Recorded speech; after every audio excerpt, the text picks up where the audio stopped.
What's Islam? That's a question many people are asking today. And really, Islam is the topic of many discussions. Yet very often, people don't really have the essence of the meaning. Even Muslims themselves are not really sure how to translate it. The word Islam is the only word not translated from the Quran when they bring it to the English language. And there's a reason for that. When we go to the Arabic dictionary, we find that it takes a series of words to represent the concept of what aslama means. Aslama is the verb for the noun Islam. It carries a meaning of surrender, submission, obedience, sincerity, and peace. We understand about surrender, to give in, submit, and that's to go along with something, to obey the commandments, and then to be sincere. Now we could stop right there for a moment and think about it. If it requires sincerity, then there's no possible way that it could be forced on anyway. Because if anyone was forced to do anything, then it would no longer be sincerity. Thus, we realize the concept of Islam being spread by a sword or any type of force is impossible, because Islam requires sincerity. Finally, the word peace. This is a peace that the person has in their heart after they have done the other four, meaning that they have surrendered, submitted in obedience and sincerity, and now they're going to be in peace with whatever transpires or comes out of it. There's another word related to it, Muslim. For you and I, we might not think the word Muslim would be related to Islam, but that's because in Arabic you use a prefix, mu, before a verb to denote the one performing the action, whereas in English we use the letters er, as a suffix at the end of the word to represent the one who does the action, like walk, talk, think, and then in Arabic you put mu ahead of it, adhan, mu'adhan, one who calls the prayer, salli, musalli, the one who prays, safar, musafir, the one who travels. This helps us to understand that word, Islam. But what does Islam imply? We talked about the meaning, the etymology of the word, but what does it really imply, and what is it about? What does Islam have to do with Allah? Is Allah God? Is there a purpose behind all of this? Who is this God? Who is the Ilah? And in fact, in Islam, the most important subject is Allah. Allah does not exactly translate into the word God. And that's because the word God in English only has one form, God. Whereas in Arabic, the word Allah comes from Ilah. And Ilah is anything worshipped. Anything can be a god, a rock, a stick, a stone, a bone, things made with the hand, things that you could put out on a shelf or carry along with you and worship. Could be the stars, the moon, the universe. Whatever a person worships, that's their Ilah. Even their position in life, who they are, their degrees, their job, their wealth, their position as a human being. All of these things are ilaha, gods. But in English, you don't have a proper noun for the one and only God. So what they do is take the word God and make a big G out of it and say this is the proper noun.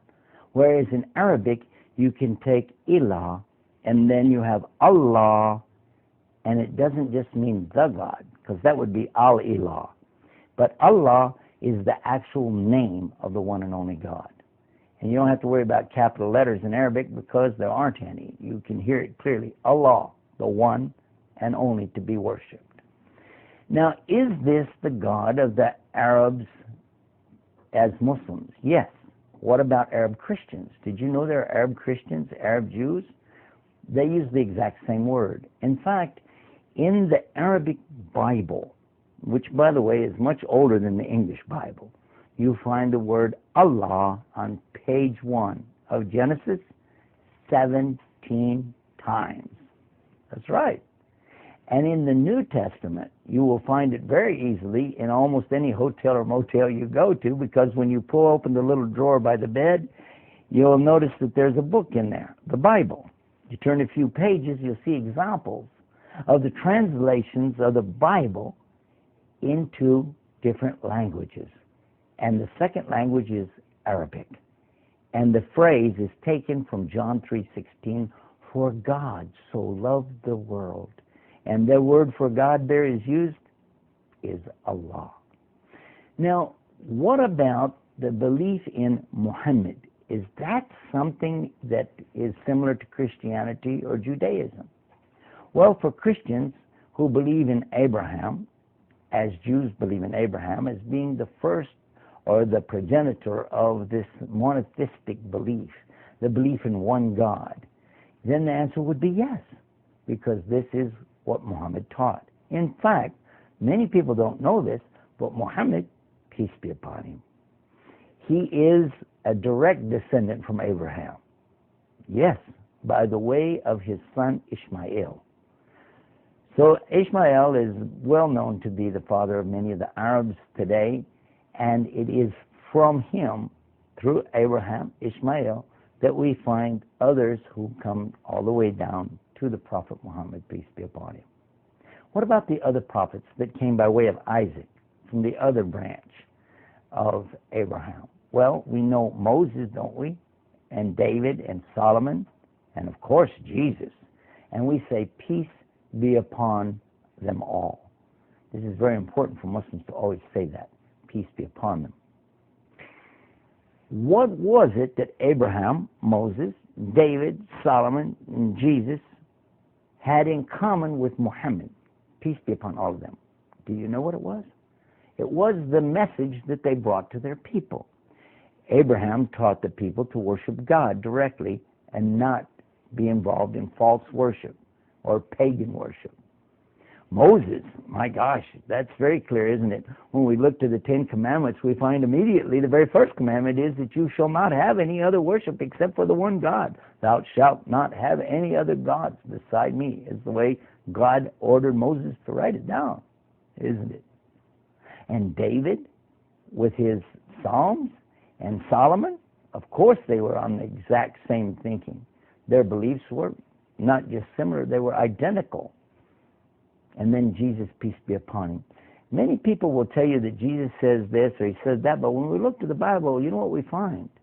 We find that it wasn't Jesus who had these different opinions and ideas, it was actually Paul. The quotes from Jesus in the Gospel are so identical to the prophets before, you can't help but notice it. For instance, in Matthew 5:17, when Jesus says, think not that I came to destroy the law and the prophets. I came not to destroy, but to fulfill. And not until all things are accomplished shall a single dot or jot or iota or tittle be in any wise lessened.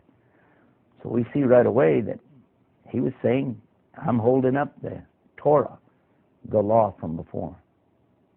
Then when we look further into the book of Mark, we see what is the greatest of all commandments. That's in 12:29, the book of Mark. And look what it says. When somebody was asking him, what's the greatest commandment? According to the English translation I have, it said that Jesus responded, it is to know, O Israel, the Lord your God is one Lord, and you have to love him with all your heart and your mind and your strength.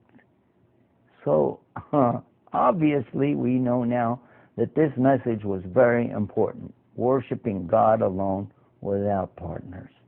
And that's exactly what Muhammad, peace be upon him, was trying to do with his people at his time in Mecca, because they had strayed far away from their great ancestor Abraham.